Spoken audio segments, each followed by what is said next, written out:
The weekend I was in Louisville, Kentucky, where I went down in the middle of the night to occupy Louisville.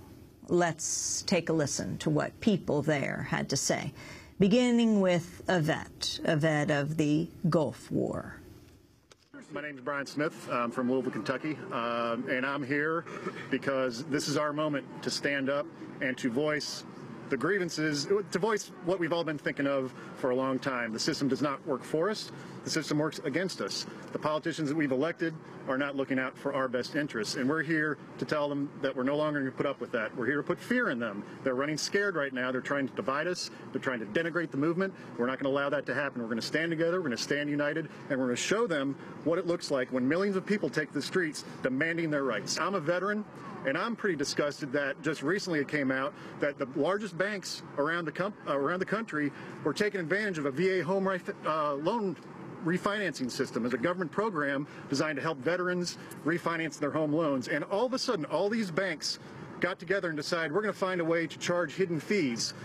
We're not allowed to charge attorney fees under this program, so we're going to find a way to charge hidden fees in order to recoup those losses that we would otherwise not get on the free market. So apparently they all came up with the same idea at the same time. In my idea, that's collusion. I'm talking about Bank of America, I'm talking about Citibank, I'm talking about PNC, which is right behind us. They were all part of this collusion to basically violate the contract that the government has with veterans to take care of them.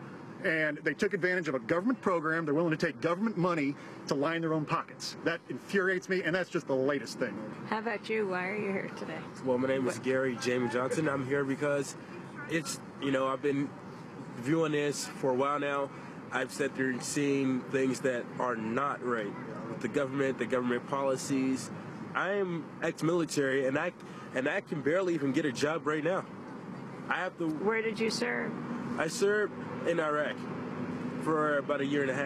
I joined the military because I thought it was my obligation to help protect this country, to also just do something, because I was really, eager to do something that would help everybody, and right here, right now, this is another way I can help people out who won't speak up, who won't sit there and take a stand, who's too afraid that they may lose their jobs, may sit there and lose their houses, may get their houses foreclosed.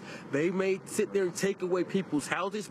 They can sit there and take away people's houses. They can take away their cars, but they can't take away their voice. That's in the Constitution. How about you?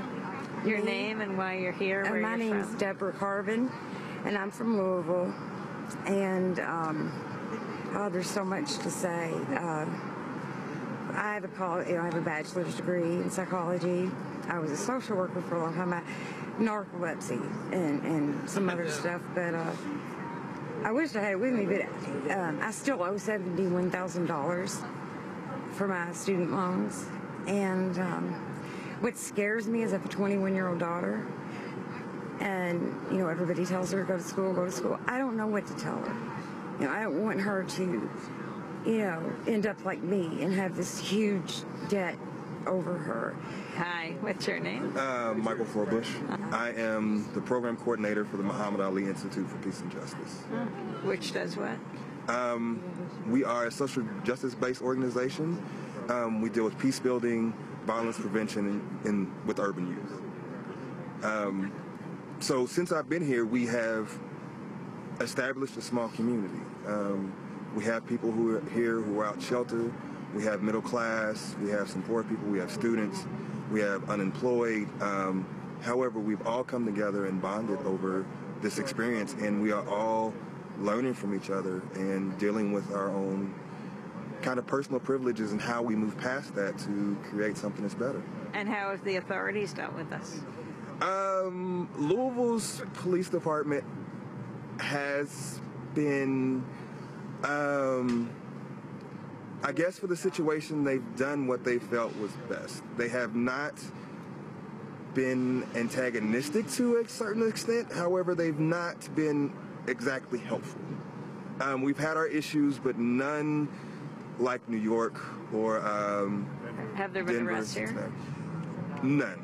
We have had some incidents of racial profiling. However, there hasn't been any arrest. And what do you think Muhammad Ali would say about this? I believe Muhammad Ali would be behind this. I believe that his core values, his core principles are in this movement. He has a center up the street, and if you go and look at his core values, they are embodied in this movement.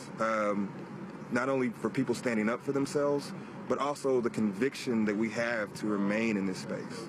And your name? And my name is Pam Newman, and I live here in Louisville, but I'm originally from Philadelphia, Pennsylvania. And what brings you out to Occupy Louisville?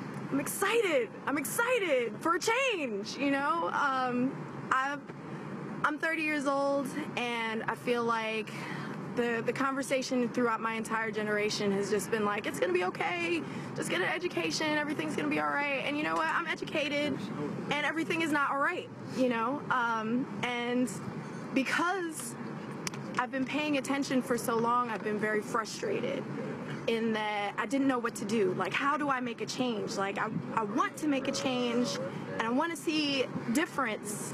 I want to see a difference in the life of myself and the people around me, like not just myself, but the society that I live in. Change in what way? Around what issues? Around finance in general, about how there's this pinnacle of money that lives over people. Like it's finances over people. The bank statements are more important than people being able to eat, having a safe place to live, being able to get a job after receiving said education, being able to pay for that education with the job that you may or may not get.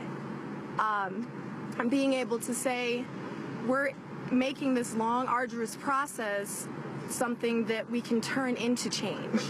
Because I've been sitting in front of a computer like, oh man, that's messed up. Oh man, that's messed up. And watching TV and saying, man, that's messed up. Somebody should do something about that. How do I be a part of that process of changing it? And then Wall Street happened. And I was like, that's interesting. I hope that they're able to do that for more than a day. And they did. And then it was the next day and the next day. And then Louisville did it. And I was like, okay, all right, I've got to get on board with this and be a part of it and make it happen and make it sustainable so that we can have our voices heard and change that conversation. What is your name? Well, I'm Pam's mom. And everybody calls me Pam's mom. And if you have a way of getting our words to the Honorable President Barack Obama, I would like him to know that health care is not affordable. Medicare is not affordable. And we need a system that can care for the young with healthy children visits, as well as the old. Some of the people who are occupying Louisville right now, they're right across from the jail. I met up with them on Saturday night, just around midnight in Louisville, Kentucky. This is Democracy Now!, democracynow.org, The War and Peace Report. I wanted to